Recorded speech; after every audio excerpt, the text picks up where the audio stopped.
Assalamualaikum warahmatullahi wabarakatuh. Waalaikumsalam warahmatullahi wabarakatuh. Sehat Ibu? Alhamdulillah. Iya, alhamdulillah dalam kondisi sehat kita bisa bertemu lagi pada pengolahan bahan pangan bansos untuk memenuhi gizi pada makanan pendamping ASI atau MPASI. Nanti kita akan proses memasak, bagaimana memasak MPASI dengan baik dan tepat. Kemudian bagaimana memasak makanan untuk orang dewasa, khususnya ibu yang hamil. Jadi kita nanti akan belajar cara memasak, gimana nanti dibagi kelompok, 2 kelompok. Yang satu memasak untuk makanan MPASI, yang kedua memasak untuk orang dewasa, bisa untuk ibu hamil. Tapi ya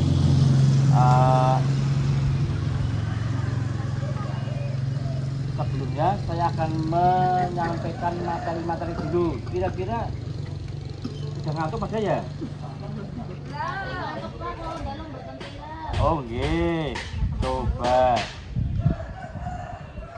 saya mau dengar. Halo.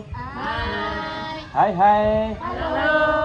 Iya, berarti lampunya hilang biasanya.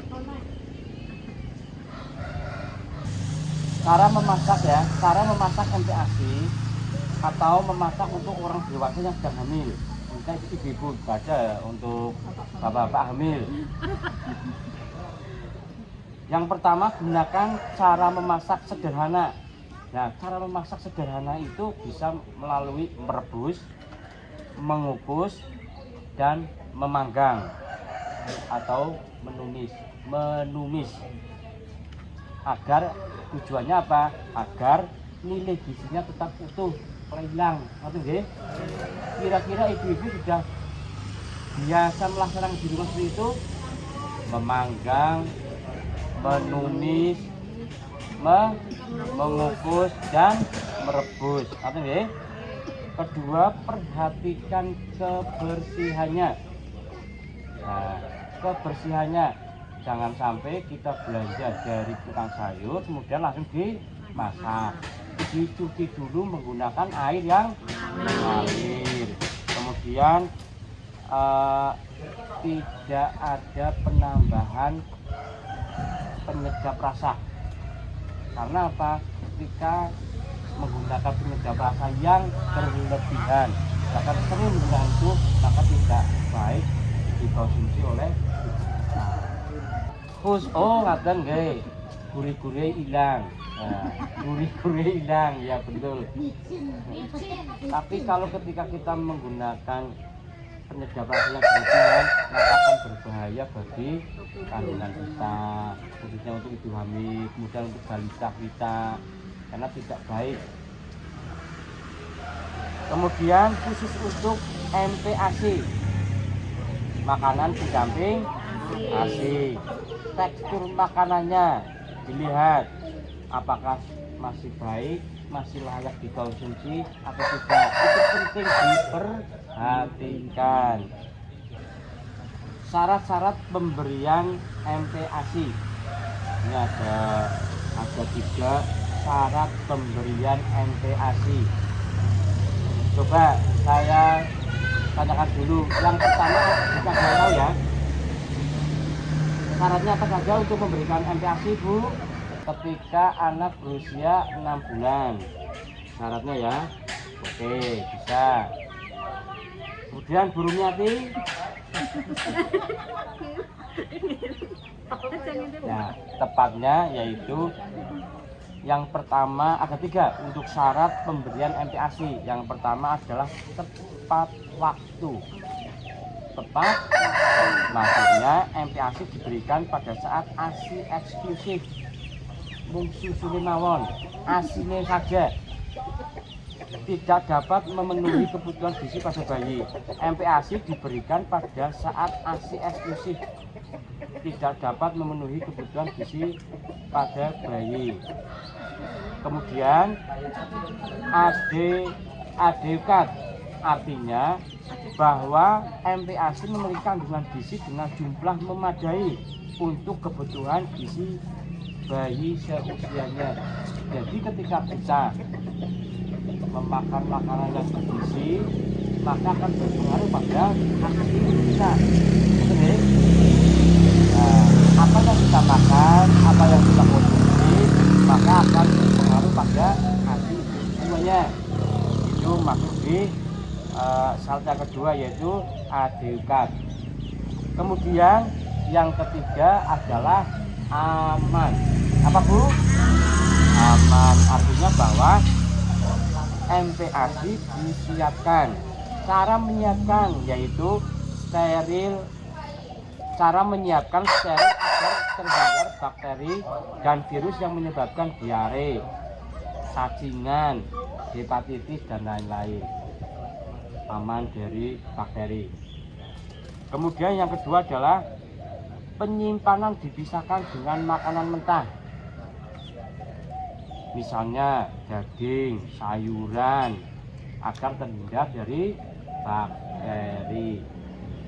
Kemudian simpan di lemari pendingin agar tetap tahan dan steril. Jadi kalau daging disimpan pada lemari es di freezer. Nah, jika tidak disimpan di freezer di lemari pendingin, maka 1 hari sudah bau busuk atau ya. Kemudian yang selanjutnya, pastikan memasak makanan harus matang dan benar. Coba saya tanyakan lagi, syarat pemberian MPASI yaitu 1, tepat waktu. Tepuk hebat. Yo, tepuk hebat untuk Bisinta. Tepuk hebat.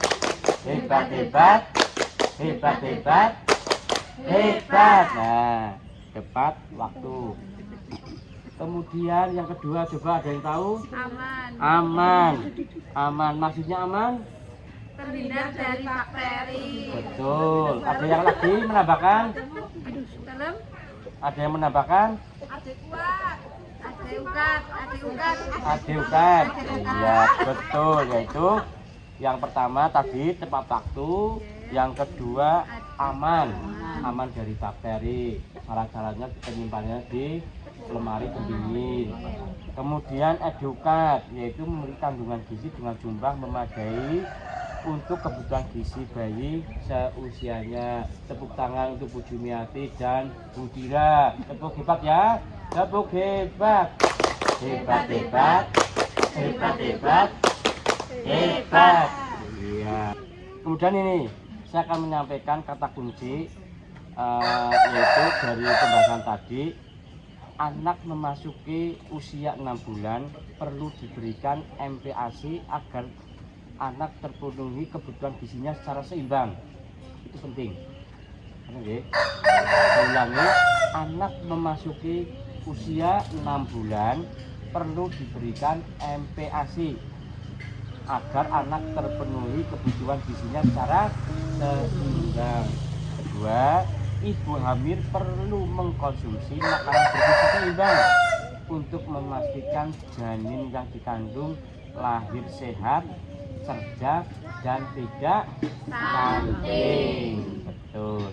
Kira-kira dari ibu-ibu ini ada rencana apa yang akan dilakukan di rumah terkait pemanfaatan bansos? Tadi sudah disampaikan di pertemuan kemarin, sudah disampaikan terkait dengan pemanfaatan bansos untuk mencegah dan menangani anak stunting. Nah, ini ada rencana-rencana terkait janji diri pencegahan penanganan stunting. Nah, nanti ini janji-janji ini ibu-ibu, nah ini namanya tabel janji diri peserta. Nanti ibu-ibu ini dibawa di rumah, kemudian dicatat tanggal bulan, tanggal ini Nah, ini ada langkah-langkahnya semuanya. Kemudian ini saya review kembali ya. Kapan MPASI diberikan? Ya, kapan MPASI diberikan yang tepat dan sesuai. Nutrisi bayi 0 sampai 6 bulan 100% diperoleh dan tercukup dari ASI saja. Nah, berarti nanti 0 sampai 6 bulan itu bayi diberi ASI eksklusif, tidak boleh dikasih jui, tidak boleh dikasih sayuran yang tapi khusus untuk ASI saja tuh ASI eksklusif. Kemudian namun dengan bertambahnya usia di rentan usia 6 sampai 8 bulan, kebutuhan energi yang tersedia pada ASI hanya 70% dan rentan usia 9 sampai 11 bulan. Jumlah ASI hanya mencukupi 50% total kebutuhannya. Kemudian di rentan 1 sampai 2 tahun, jumlah ASI yang tersedia hanya mencukupi 30% kebutuhannya. Kekurangan tersebut harus dipenuhi melalui makanan pendamping ASI. Nah, usia 9 sampai 11 bulan itu sudah tidak hanya ASI saja, makanya ada makanan pendamping ASI.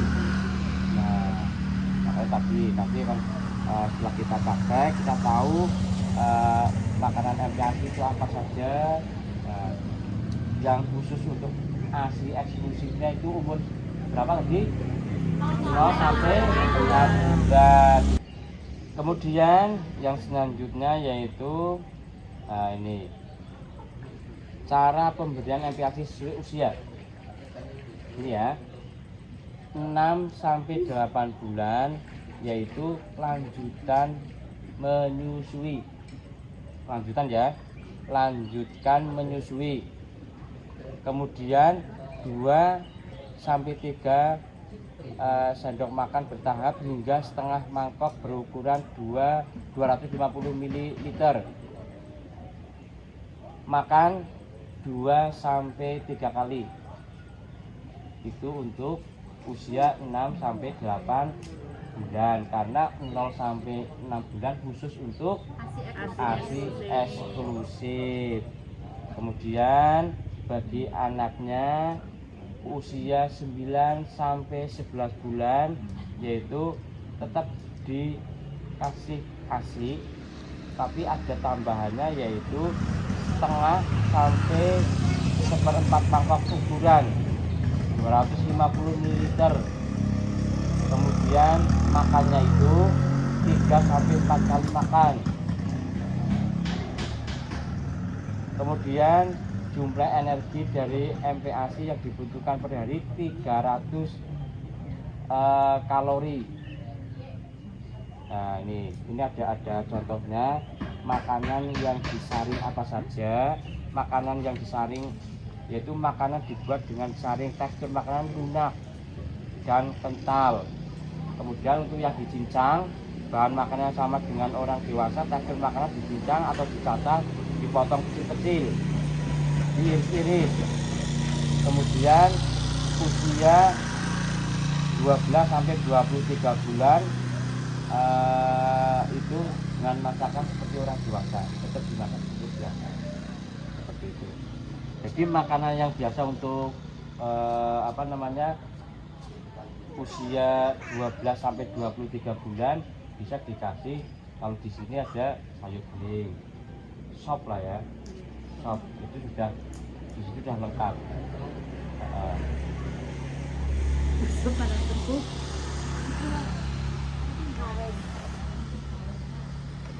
Seperti itu ibu-ibu ya.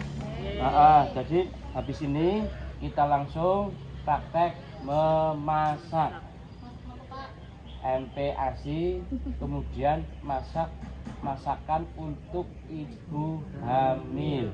Nah, nanti langsung masak di dapur sehat atau dapur kita.